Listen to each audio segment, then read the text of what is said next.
पाल सिंह। आज हमने ये प्रेस वार्ता रखी है कि आज जो हमारे राजपूत भाइयों पे जो लोग हंसियां उड़ा रहे हैं, टिप्पणियां उड़ा रहे हैं, अफसोस होता है हमें, क्योंकि ये युवा राजपूत सभा भी मैंने बनाई थी, मैं इसका फाउंडर था।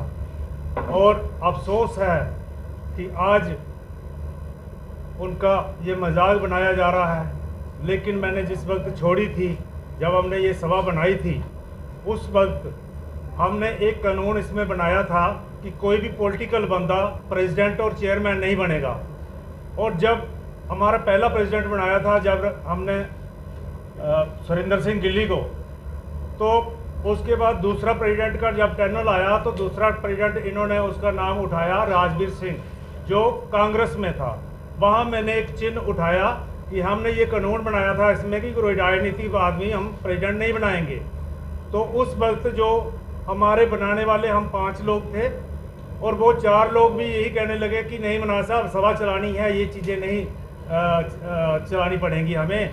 तो सभा चलाने के मैंने बोला कि सभा चलाने के लिए नॉन पॉलिटिकल लोग भी बहुत हैं, हम उनको प्रेसिडेंट बना सकते हैं।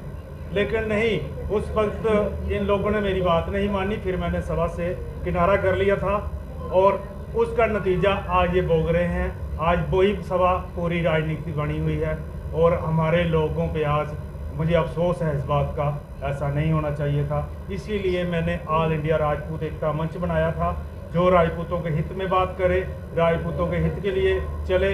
क्योंकि टोल प्लाजा हमारे राजपूतों का मुद्दा नहीं है, डेली वेजरों को पक्का कराना हमारे राजपूतों का मुद्दा नहीं है। क्योंकि हमारे जो टोल प्लाजा है, इस पर सिर्फ राजपूतों की गाड़ियाँ नहीं चलती हैं, इस पर सबसे ज़्यादा अगर ट्रांसपोर्ट देखा जाए तो सिख कम्युनिटी के ज़्यादा गाड़ियाँ चलती हैं। वो कितने लोग प्रोटेस्ट कर रहे हैं, यहाँ और समाजों लोगों की भी गाड़ियाँ चलती हैं, वो कितने प्रोटेस्ट कर रहे हैं। जब ये प्रोटेस्ट करते हैं, इनके साथ कोई 20-25 राजपूत ही होते हैं। फिर ये कहते हैं डोगरा समाज, डोगरा समाज। डोगरा समाज तो आपके साथ चलता ही नहीं है, फिर डोगरा समाज का नाम क्यों लेते हो आप। और दूसरा नंबर, जब हम बैनर लगाते हैं राजपूत एकता मंच का, तो हमें राजपूत की ही बात करनी चाहिए। आप युवा राजपूत सभा का लगाते हो बैनर, तो आपको राजपूत युवा की ही बात करनी चाहिए, फिर डोगरा की बात नहीं होती है। ये सामने ये एक आप एक गलत राजनीति करोगे, गलत चलाओगे, आप अपनी एसोसिएशन को गलत चलाओगे, तो उसका नतीजा एक दिन गलत ही होता है। उस दिन मैंने छोड़ी थी जब दूसरा प्रेसिडेंट बनाया था, और आज उस वक्त जब मैंने छोड़ी थी, उस दिन बोला था मैंने कि ये एक दिन ऐसा राजनीति मंच बन जाएगा, जिस तरह हमारी क्षत्रिय सभा बन गई थी, जिस तरह क्षत्रिय सभा हमारी उन्होंने भी राजनीति का सहारा लिया था, तो वो भी राजनीति के चक्करों में वो सभा खत्म हो गई। तो ये भी राजनीति उसी दिन से बन गई थी जिस दिन मैंने कहा था कि ये राजनीति बंदा मत बनाओ, लेकिन इन्होंने मेरी बात को नहीं माना था। उसी दिन मैंने एकता मंच बनाया था। और मैं आपको ये बता दूं, जो लोग इनके पास गए, जो लोग हमारे राजपूत जो लोग इनके पास गए कि मुझे ये मुसीबत है, मुझे ये मुसीबत है, अभी मैंने उनको बुलाया, शायद वो आते होंगे, अभी पहुँचे नहीं हैं। वो हैं सलातिया हैं, उनकी दुकान है हार्डवेयर की, मेरे वहाँ उधर बरनाई में। उनकी 2 दुकानें थी नरवाल में, उनकी 2 दुकानों पे किसी ने कब्जा कर लिया। किसी श्रीनगर के लोगों ने उस दुकान के ताले तोड़ के नरवाल में उसकी दोनों दुकानों को कब्जा कर लिया। वो इनके पास गया, 15 दिन जाता रहा, बाद में ये बोलने लगे ये हमारा मसला नहीं है, हम नहीं इसको कर पाएंगे। अरे यार, एक राजपूतों की प्रॉपर्टी को, कश्मीर की पार्टी को ही उठ के उसकी प्रॉपर्टी को लूट ली है, जबरदस्ती अक्रोच कर ली है, तो फिर आपका मसला क्या। अगर आप राजपूत के लिए खड़े नहीं होंगे, उसकी हेल्प नहीं करेंगे, फिर कौन करेगा उसकी हेल्प। ठीक है, फिर मैं जब वो फिर मेरे पास आया, मैं वहाँ गया, अपने लोगों के साथ लेके गया, उस दुकान का कब्जा उसका छुड़काया और उसकी जो दुकानें थी उसके हवाले की। क्या मैसेज दीजिए, क्या मैं ये मैसेज देना चाहता हूँ कि तमाम राजपूत भाइयों को जो कहना चाहता हूँ कि ये सारे जितने भी ये युवा के लोग हैं, ये सब प्रॉपर्टी डीलर इकट्ठे हुए हैं, ये किसी भी राजपूतों का भला नहीं करने वाले। आज तक 2 साल में जो पिछले प्रेसिडेंट का टर्नर रहा, फिर उसके पीछे रहा, आप मुझे ये एक काम इनको पूछिए, एक काम बता दें जो इन्होंने राजपूतों का मुद्दा उठाया कोई। कोई राजपूतों का काम उठाया या किसी के साथ गए, किसी का काम करवाया, किसी तरह की भी प्रॉब्लम थी, क्या इन्होंने सॉल्व करवाई? क्या राजपूतों का कोई मुद्दा उठाया 2 सालों में? सिर्फ टोल प्लाजा और डेली वेजर और ट्विटर। युवा राजपूत सभा का संगठन क्यों किया गया था? क्या वजह थी युवा राजपूत सभा बनाने की? यस, राजपूत जो हमने संगठन बनाया था, मैं ही बनाने वाला था। उस वक्त हमने ये इसीलिए बनाई थी सभा कि राजनीति में हमारे लोग नहीं हैं। आप कोई भी पार्टी ले लो, जैसे अभी मैं बताता हूँ, थोड़े दिन पहले 2 दिन पहले इन्होंने यूथ की लिस्ट निकाली, पार्टी प्रेसिडेंट जो बीजेपी के हैं, एक भी राजपूत उसमें नहीं है। कहने का मतलब कि हमारी जो पॉलिटिक्स में हमारी कहीं भी सुनवाई नहीं है, हमारी लीडरशिप भी कहीं एक आधी है नहीं के बराबर। इसलिए हमारा कोई भी मसला होता है तो हमारी मदद करने वाला कोई नहीं होता है। इसलिए हमने ये संगठन बनाया था कि हमारे साथ कोई भी जायती होगी, किसी बलादरी के को ज़रूरत होगी सपोर्ट की, और ये जो सभा है ये उसके साथ खड़ी होगी। आपने कहा मजाक बना के रखा है, किनका कसूर है जिन्होंने मजाक बनाया? यही सभा जो सभा चला रहे हैं, और बाकी लोगों का थोड़ी कसूर है, वो जो सभा में जाते हैं, जो सभा चला रहे हैं। आप जैसे इन्होंने कहा 4, मैं सीधा सा एक बता दूं आपको कि जिस तरह 4 प्रेसिडेंट कैंडिडेट खड़े हो गए बनने के लिए, 4 कैंडिडेट खड़े हो गए। पहली बात है कि एक कहता है मुझे बनाओ, दूसरा कहता है मुझे बनाओ, तीसरा कहता है मुझे बनाओ। एक प्रेसिडेंट बनने के लिए इतनी जद्दोजहद क्यों? प्रेसिडेंट को कोई सैलरी थोड़ी लगी है, इसमें क्या है? कोई ऐसी चीज़ है ना इसमें? ये क्यों इतना हर आदमी कहता है कि मुझे बनाओ, वो कहता है मुझे बनाओ? इसमें क्या लालच छुपा हुआ है? इसमें कोई राज है कि हर बंदा क्यों कहता है मुझे प्रेसिडेंट बनाओ? अरे मुझे कोई बनाए, मैं तो कहता हूँ, मैं अभी चेयरमैन हूँ, मैं कहता हूँ कोई और बनना चाहे मैं उसको बना दूँ। क्यों? क्या हर बंदा कहता है यार मेरे को टाइम नहीं है, आप टाइम निकाल सकते हो, आप बनो? क्योंकि हर बंदा पीछे हटता है, क्योंकि जिम्मेवारी निभानी होती है, टाइम देना पड़ता है।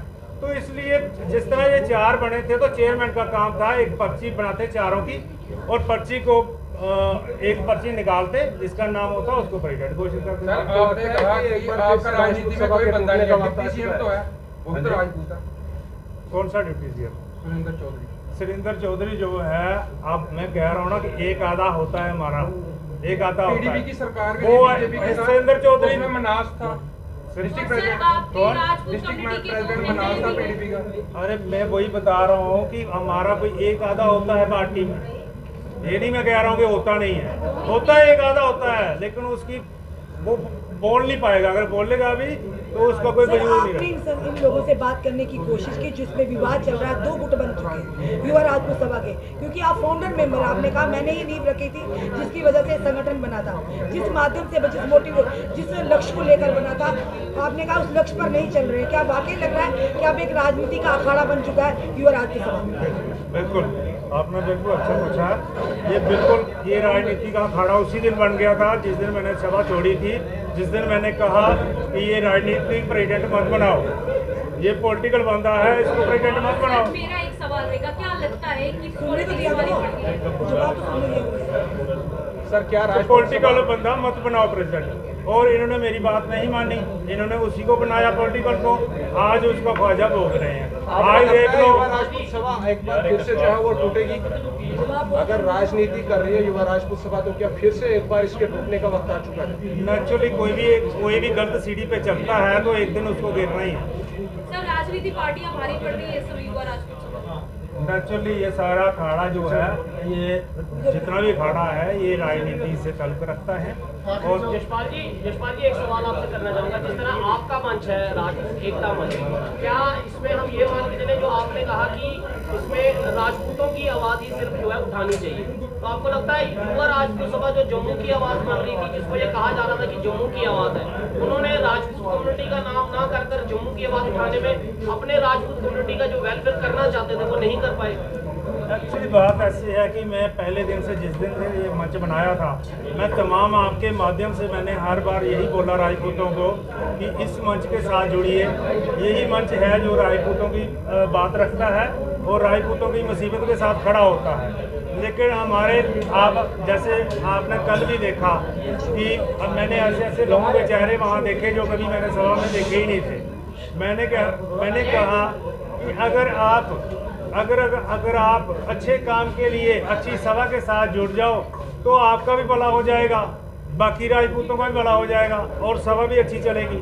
लेकिन अफसोस है कि जो ईमानदारी से काम करता है उसको लोग समर्थन नहीं करते।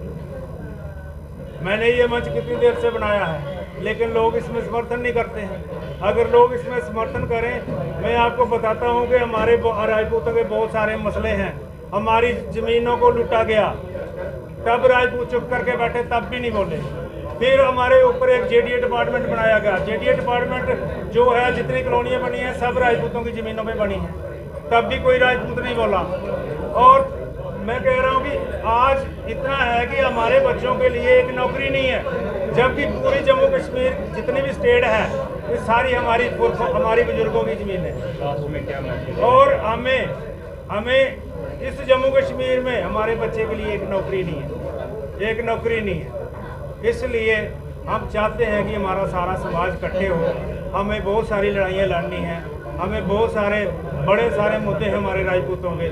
लेकिन कहने का मतलब कि जो हमारे मुद्दे नहीं होते वहाँ राजपूत चले जाते हैं। जो हमारा मुद्दा है ही नहीं, अरे अपने मुद्दे बहुत हैं हमारे, उसके लिए खड़े हो जाओ, मैं आपके साथ खड़ा हूँ। चेयरमैन साहब का कल एक चेयरमैन साहब का एक बाइट जो है वो मीडिया में चल रही है। वो कह रहे हैं कि मीडिया ने जो है वो राजपूत सभा को जो है बदनाम किया है। उनको आपको लगता है कि मीडिया ने कहीं राजपूत सभा को बदनाम, उनका मीडिया पे ये इल्जाम लगाना क्या वो सही है? नहीं, देखिए मैं किसी को खुश करने वाला नहीं हूँ, ये सीधी सी बात है। अगर आप बोलते हो तो मीडिया कवरेज करता है ना। अगर आप बोलोगे ही नहीं तो मीडिया क्यों कवरेज करेगा? आपकी बातें जो ये जितनी भी बातें थी आपको बंद कमरे में बैठ के करनी चाहिए थी, बंद कमरे में बैठ के करनी चाहिए थी, क्योंकि आपका इतना दिमाग ही नहीं है।